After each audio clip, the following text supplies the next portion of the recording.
নমস্কাৰ, স্বাগতম জনাইছোঁ সকলোকে বন্ধুসকল। এই মুহূৰ্তত এটা বিগ ব্ৰেকিং নিউজ আহিছে বন্ধুসকল। আজি আমাৰ মুখ্যমন্ত্ৰী ডাঙৰীয়াই এডিআৰিৰ এক্সামৰ যি নতুন ছিষ্টেমৰ কথা কৈছিল, নতুন পেটাৰ্ণৰ কথা কৈছিল, সেই সম্পৰ্কত লাইভ আহিছিল আৰু তেখেতে যি কৈছে সেইমতে গম পোৱা গ'ল যে এডিআৰিৰ এক্সাম আগৰ মতে হোৱাৰ সম্ভাৱনা 100% আছে।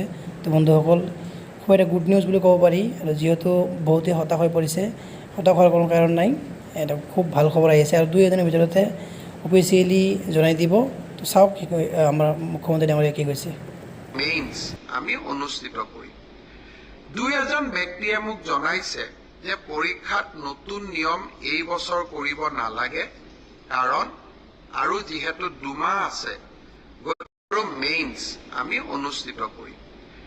দুই এজন ব্যক্তিয়ে মোক জনাইছে যে পৰীক্ষাত নতুন নিয়ম এই বছৰ কৰিব নালাগে, কাৰণ আৰু যিহেতু 2 মাহ আছে, গতিকে আমি পুৰণা বা আগৰবাৰৰ দৰে পৰীক্ষা পতাটো উচিত হ'ব।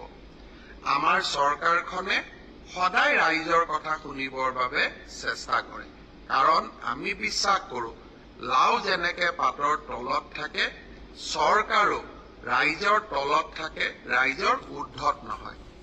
যিসকলে মোক এই পৰামৰ্শটো দিছিল, 2-এজনে অলপ গালি গালাজো কৰিছে আৰু কিছুমানে ভালকৈ পৰামৰ্শটো দিছে। গালি গালাজ কৰা সকলকো মোৰ মৰম জনাইছোঁ আৰু ভালকৈ কোৱা সকলকো মোৰ সন্মান জনাইছোঁ।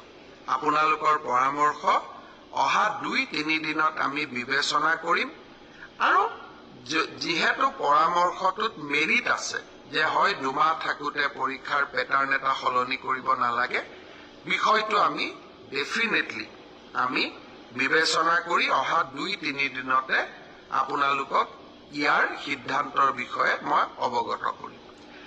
আজি দিনটোত ছাত্ৰ ছাত্ৰীসকলৰ কল্যাণৰ কাৰণে আমি আৰু 2খন মিটিং কৰিছিলোঁ। আমি প্ৰত্যেক বছৰে আনন্দৰাম বৰুৱা বঁটা দিওঁ উচ্চ মাধ্যমিক পৰীক্ষাত ভাল ৰিজাল্ট কৰা ষ্টুডেণ্টসকল